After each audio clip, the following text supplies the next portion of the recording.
Hey everyone, welcome to How to Rage Bait a Man 101 because I enjoy it and you should too. Okay, so first one is, how tall do you wish you were? Self-explanatory, easy, you can really say it to a guy of any height. Second is, do you cut your own hair? / I like your pixie cut. I feel like those ones are good, especially for Edgar's. This one you can only use on a gym bro, but ask him, did you stop working out? Or have you gone to the gym recently? Or when was the last time you went to the gym? Another super easy one is just calling their boxers. That really gets them for some reason. If you were athletic, what sport would you play? Classic. Whatever makes you feel big and strong. That's used for when they're telling you how to do something. And then you do it their way and be like, whatever makes you feel big and strong. You look like you count on your fingers. You look like you read with your finger. You're so emotional. You look like you were homeschooled. You look like you enjoyed hopscotch as a kid. Whenever they're saying something like super cool about themselves, they're like, oh my gosh, like bragging about something, say you and every other man. When they're talking about sports or like something that they're really into, say, let me fact check you real quick and then Google it on your phone. Hey everybody, let's see if I can rage bait her. Is that on your face or just really bad acne? How long does it take and how much makeup do you have to use to go from looking like this to this? Are you this much of a in real life or is it just an on-camera persona? Do guys say that you're smart and intelligent and enjoy your company? Or do they just like sleeping with you? Well, there's about 4 and 30 seconds. I think that's probably a pretty good job.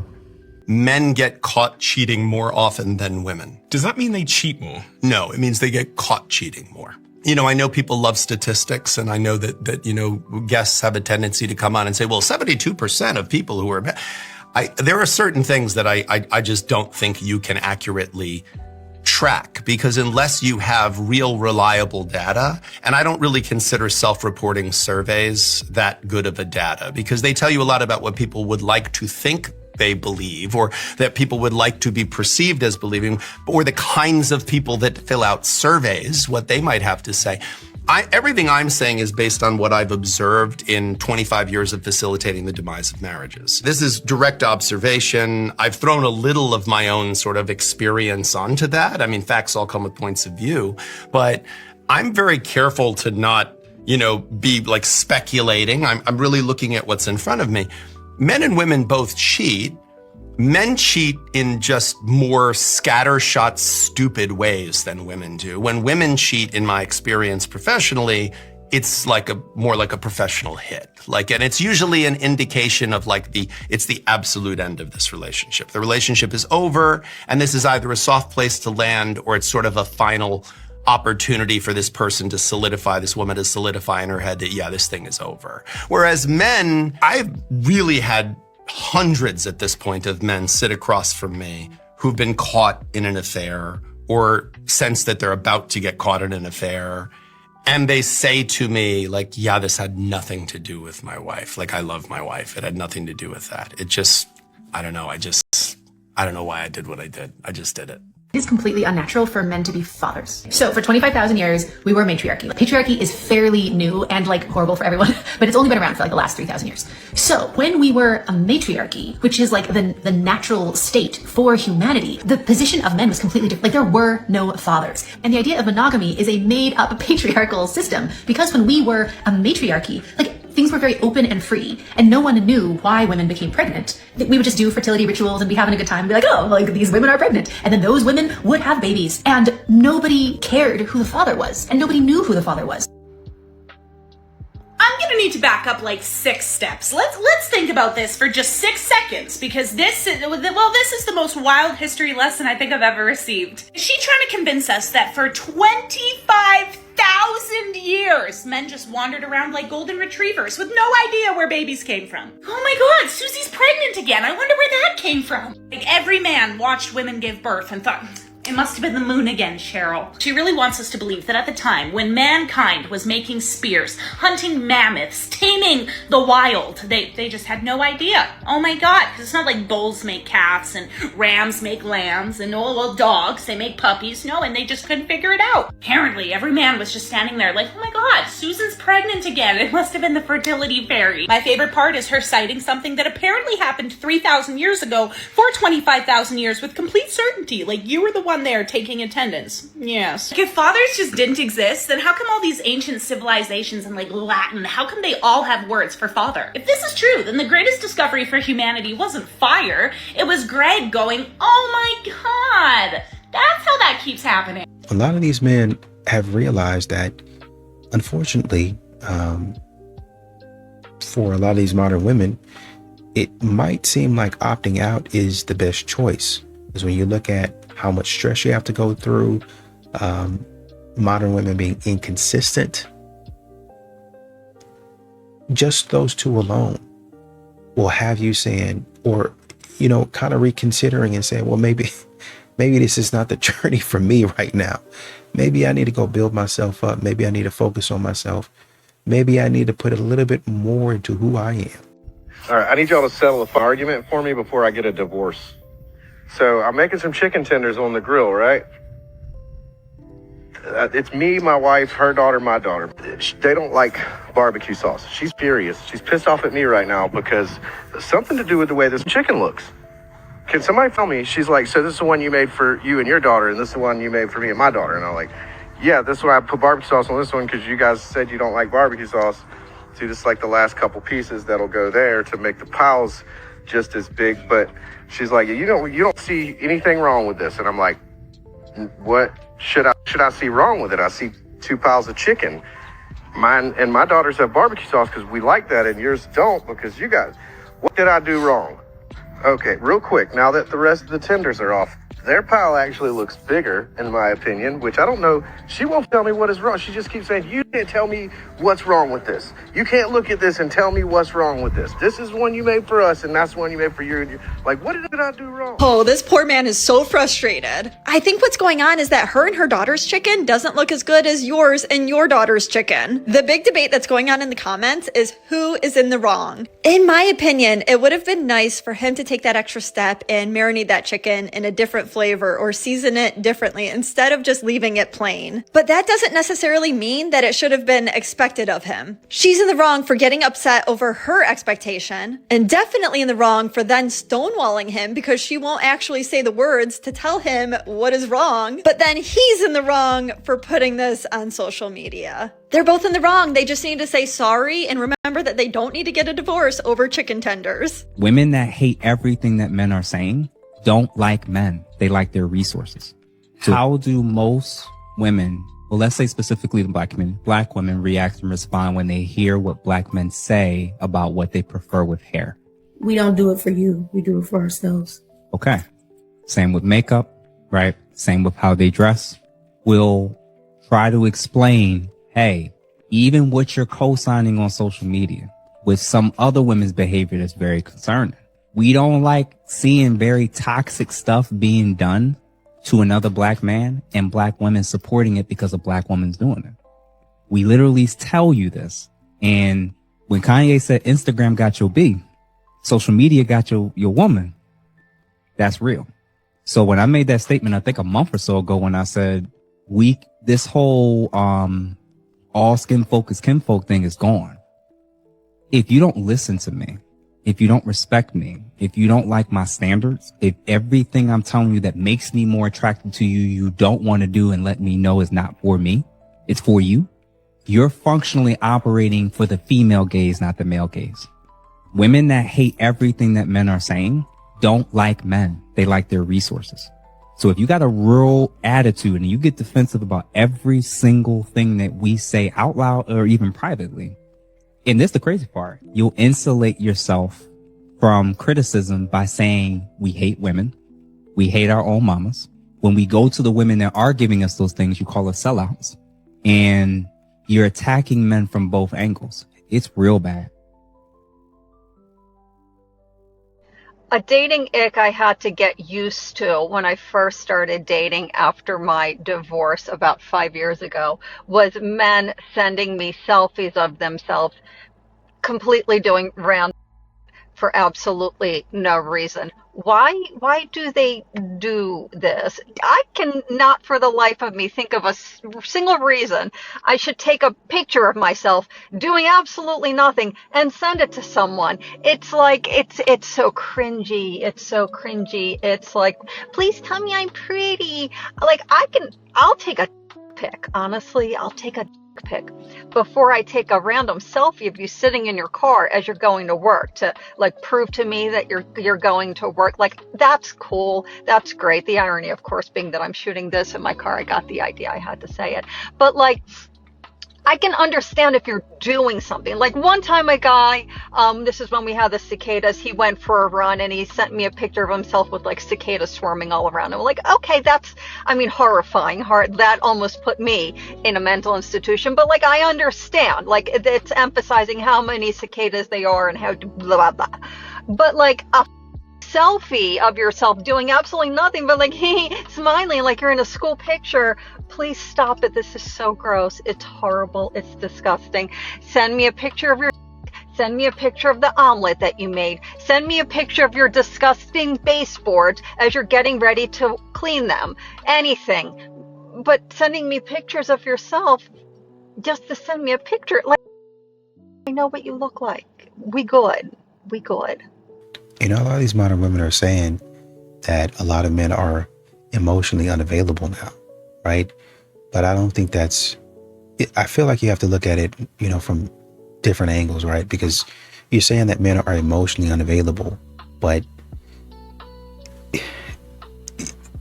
maybe we can say emotionally pulling back, emotionally cautious, emotionally reserved, in the sense that I'm looking and I'm seeing, and I'm not 100% sure if I want to expend my emotional energy on what it looks like is about to happen. This is how we know the tables have turned with the men and the women dating relationships. I've seen it, I've heard it. So for years we've been brainwashed that, oh, you know, stay down for your man, you know, ride our chick. Now we're not doing that anymore. And now you can see just how transactional men really are, because it's not my fault if you're doing nice things for me and you're getting confused as to why I'm not doing anything with you. I'm not doing anything with you because my actions are showing you that I don't want to be with you. And they're getting frustrated. So the same thing goes for years, how women were like, you know, doing nice things, all of the things. And the men were like still dangling that carrot over your head like, oh, well, this is why I don't want to be in our relationship. Well, guess what? Now all of them are fiending for a relationship with you. And we're just like, we don't even want to date you, let alone be in a relationship or do the other thing with you. So it's like, you see now the difference, and it's like, it's let the silence speak louder than the words. I don't need to say anything, do anything, make someone else feel more comfortable. If you want to be nice to me, you want to text, you want to talk to me, good for you. Doesn't mean that you're going to get anything out of me, because just because I'm a nice person doesn't mean that I'm going to be doing charity work because you think that you deserve something from me. The thing is, they think they have access to your body just because you're nice. It's not how it works. Anyway, if it resonates, like, save, share, and follow. I love you all so much. Comment your experience. I'll continue sharing mine. And only the girls, please comment your experience. I don't want to hear from the men. 9 times out of 10, you mean to your husband and you don't even know it. And I bet you're like, girl, what are you talking about? How do I find out if I'm mean to him? Try to be nice. I triple dog dare you to be nice to him. Go rub his back. Give him a compliment. Tell him he did good on the grass. Just give him a random compliment. And if he is taken back, if he's like, what's wrong with you? Why are you touching on me? Whatever the case may be, if he's taken back by your response, that 9 times out of 10 means you're usually nasty. You're usually rude. Because you know what I realized? A lot of people are mean girls, even to their husbands, and don't even know it. And they don't even know how to find out if they're mean girls. And if you don't want to physically act like you're nice or feel like that's just being fake or all this other kind of stuff, I guarantee you ask. That's the other way you can find out. Simply just ask. Ask him and ask your kids and ask your sisters. Ask people who are close to you how they really feel about you. How do you really treat other people? How do I treat you? Am I kind to you? Just ask. And that's how you really would know. See, the problem is people don't want to ask because they really are afraid of the answer. Because if you really found out that the answer was you're pretty nasty, you're a one-upper, you're pretty mean, you're pretty sarcastic, then that would destroy the image on how you view yourself. And that's not what you want to do, because who wants to believe that they're mean to the people that they love? All right, bye. Okay, bye. If you are struggling with your husband in any way, you're struggling with seeing him make the money that you know that he could be making and should be making, you are struggling with seeing his healthy masculinity and leading and having a vision, I'm about to share something with you that you are probably not going to want to hear, but it will absolutely change your life and change your marriage. I don't care how irritated you are with the circumstance with your husband. Watch your mouth. When the Bible says that life is in the power of your tongue, I need you to run with that life. I am telling y'all, when my husband came into my life, this man was not making six figures when he got married to me, and I understood the power of my tongue. He was making that effortlessly. That's just one of the examples. When it comes to leadership, when it comes to building a vision, when it comes to seeing what you want to see out of your husband, there is a way that you can speak to the seed that is already within. Let me be very clear. I am talking to women that did not choose. Y'all know. You know, you chose a decent man, okay? We're not talking about trying to make a frog into a king. We're talking about someone that is decent, that loves the Lord, that has a seed already within him, and you can see where God is trying to take him. You water that with your words. And until you grow up and understand that marriage is a grown woman's game, it's not no little girl pit pat. Oh, you ain't what I thought you was gonna be. It's not one of them. Once you understand you are a grown woman, step into your position, daughter of God, you will see your husband be exactly who God intended him to be. You know, men have decided it's easier to take a step back. It's easier to opt out rather than trying to hop into confusion, rather than trying to force my way into a situation that, quite frankly, doesn't seem advantageous to me. Doesn't seem like it's going to go well. So I'm not going to sit up there and continue to be like, oh man, I got to get her. No, I don't. The alternative with me forcing myself into this space is I have somebody acting crazy with me, and I don't have time for that. I love when I see a hot girl dating an ugly guy, because I'm like, thank you so much for getting him off the streets. I love it when a below average woman who's a good 30 to 40 pounds overweight, wearing 10 pounds of makeup and running filters on the video so hard that the police wouldn't be able to find her if she went missing, jumps on this app talking about ugly men and hot women like she's some supermodel. And I bet she still wonders why she's still single. Why can't she find a man? Why is it always these 2s and 3s acting like they're the 10s? Seriously, because you almost never genuinely hear beautiful women talking like this, because they don't need to. Their confidence isn't built on delusion and social media filters and a bunch of desperate simps just handing out validation. Men have to stop feeding this, because half these women have been told that they're queens for so long, they've completely lost touch with reality. Every like, every thirsty comment, every dude willing to smash has convinced them that there's something special when they are painfully average. This woman would be lucky to pull a 3, yet she talks like she's entitled to a top tier man. And maybe she can get laid by some dude with a fat fetish, but congratulations, that's not the flex you think it is. The problem is women like this confuse access with relationship value. A guy being willing to you isn't proof you're a catch, because men will sleep with women they would never date, never commit to, and never introduce to their friends. I mean, getting pumped and dumped by a guy out of your league doesn't make you a baddie. it makes you a Tuesday night. I heard about this thing called testing where like someone will subtly mistreat you to see how you react. Yeah. And if you react in that moment and you just kind of accept it and tolerate it, they'll therefore treat you in the future in the same way. But also they will be less attracted to you and view you as lower status. She might show up 45 minutes late, and if you're still sat there, then that in and of itself is showing that you'll kind of tolerate anything and that she's, or he, is higher standard, higher status than you. Yeah. At the beginning of one of my relationships that wound up being a multi-year relationship, we were just sort of getting started, and I remember we had plans to meet on a Sunday night, and I had been very amenable up until this point. She'd canceled, and I said, no problem, canceled, no problem. And I saw what was happening. I'm breaking my own rule. I'm moving plans in order to make space with her. And so we have a thing Sunday night. It's 9 p.m. We're supposed to meet at 10. She calls me and says that, sorry, I can't come. I'm with my family, and I'm gonna, I just can't make it. Also, unfortunately, this week, I have this thing on Monday and this other thing Tuesday, and then I have work Thursday, Friday night. So the only way that I can see you this week is going to be Wednesday night. And I had earlier that day made plans to go out with my friends on Wednesday night. And though it was a challenge for me, I'd thought about this earlier, and I said, oh, that's a bummer. Then I don't think I'm going to be able to see you this week. She said, what? What do you mean? I said, I have plans on Wednesday.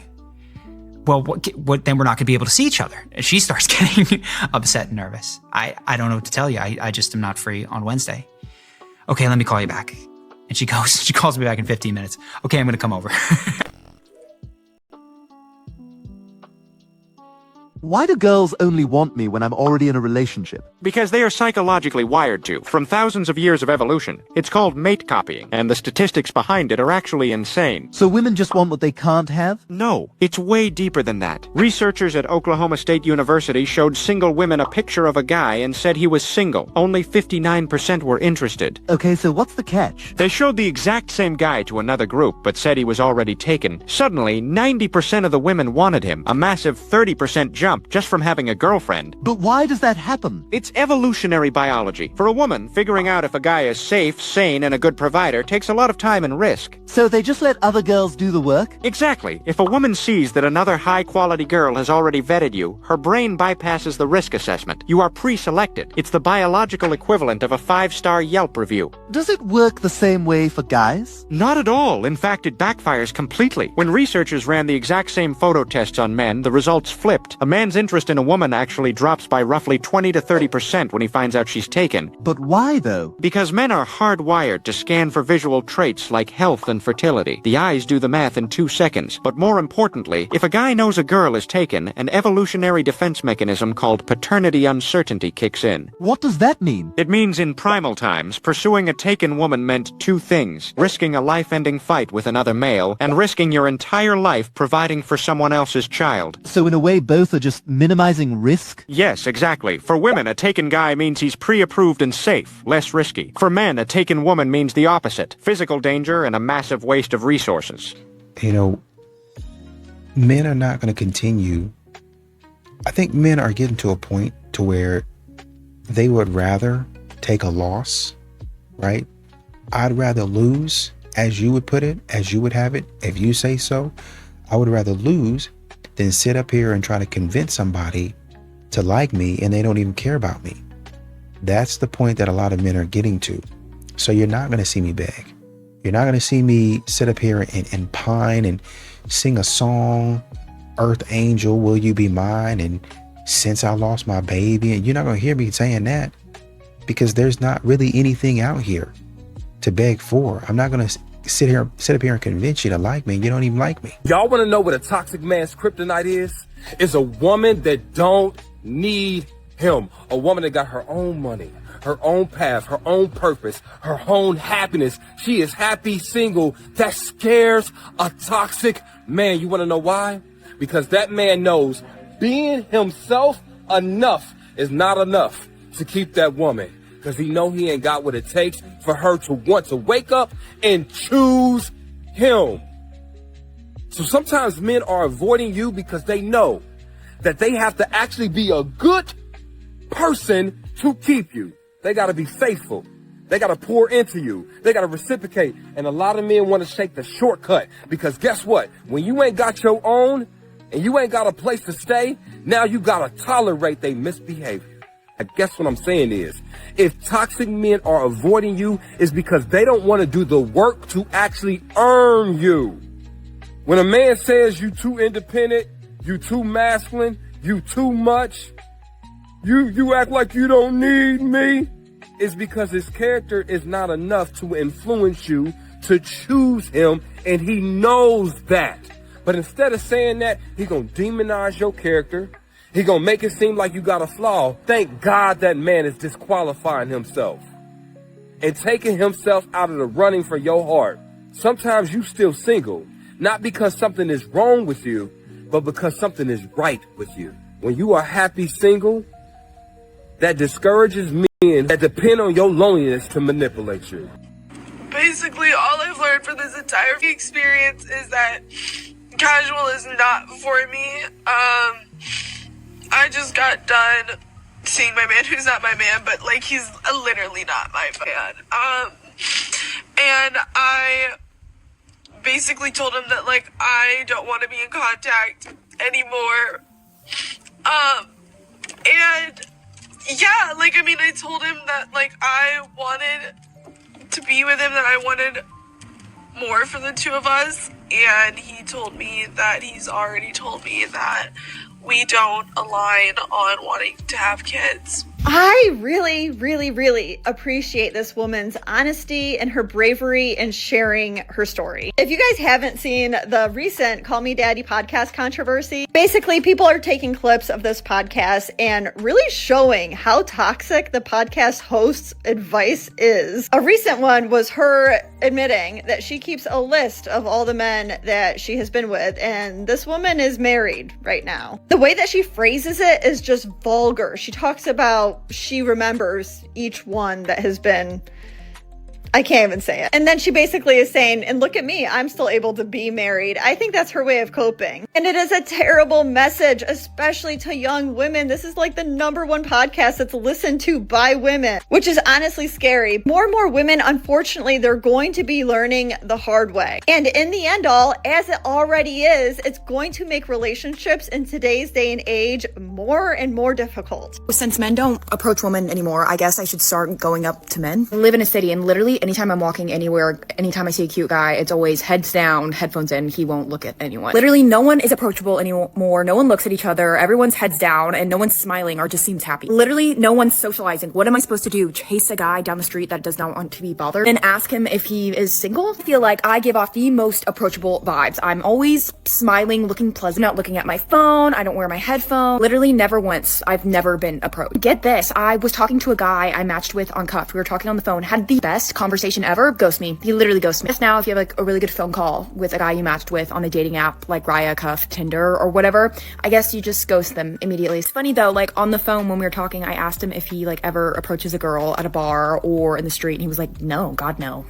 So I guess maybe that was just a red flag. That men forget that they literally have the power in the situation, so that's why everyone's single. Those are the subtle hints that I'm talking about. Like you smiling at him, he probably just thinks that you're having a good day, that you're in a good mood. He does not think that you smiling and not having your headphones on means that you want him to approach you. Honestly, at this point, ladies, I think you need to take it up with the ladies, because between the expectations that men are going to just understand these hints and then the entire complete movement towards hating on men between drizzle and picking the bear over the man, I just think that it would be helpful to all the men if you ladies got your message straightened out, because you can't have it both ways. You're going to have to deal with men that you're not attracted to approaching you, and maybe you might need to deal with feeling a little uncomfortable over it. What am I supposed to do with this? Like, what was your intention behind this? I'm not putting this on our door.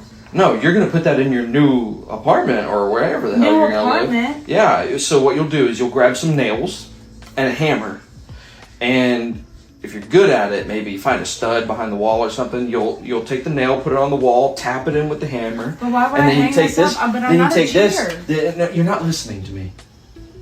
Then you'll take this and you'll just hang it up. But I'm not a cheater. That way when you have visitors, I don't understand why you everybody have knows. this made. But I didn't cheat. You've been cheating. That's the whole point of this. You think I'd go through all of this if I wasn't sure? This is so extra. Yeah, it really is, and honestly, I don't care. Honest to God, though, like, fine, whatever. I have a Tinder. I don't even know how you found this. Like, I told you I looked it up on I Buster. didn't intend for you to find that at all. And like, I don't want to leave you. I want you to leave me. That's the point. Yeah. I don't But that's know not if you what got I that or want. not. Oh, I've said it. This will be the third time Can't I've we said just- it now. we have I kids? don't care. I know, but we have kids. We can't just stay together for the kids. I don't care The if we kids have need both their kids. You parents. cheated on me. Right, but they need both their parents in the same house. No, they don't. Yes, they do. No, I'll be It's perfectly important for fine their taking care of them. You? Yeah, me. I don't know why you would think you would get the kids. Oh, the Those are evidence my is stacked kids. against you, honey. There's a lot more than Well, just this guess what? Tinder. The judge always tends to side with the mom, so good luck trying to take All right. Well, I've been building this case for me for a long time now. So Yeah, there's I'm gonna be sure a you you little bit have. more than this Tinder that's gonna I'm be sure you popping up. have. So Take this stupid out later. I got canceled the last time I posted this, so let's do it again. Here are some rules that I have inside of my relationship that would put most feminists in a rage. Number 1 is I do not walk in front of my man. I let him lead physically because I trust his direction. Number 2, I never deny him intimacy because I would never want to deny something that only strengthens our connection. Number 3, when he speaks, he gets my full attention. No scrolling, no multitasking, because I understand that my presence is respect. Number 4, I speak to him in a feminine, soft tone. Not because I'm weak, but because I want to bring him peace rather than harshness. Number 5, I call him sir or my king. Not because he demands it, but because I enjoy honoring the man that I love. Number 6, I do not follow men on social media or reply to men's random DMs, because there is no reason to entertain attention when I'm already committed. Number 7 is he makes the final decisions. I can share my thoughts, but I trust my man, so I let him lead. 8, if he tells me to be quiet, I listen, because sometimes leadership requires correction. Listening is a strength, not a weakness. Here's the part that really gets people mad. I don't do these things because I'm forced to. I do them because I respect my man, and I believe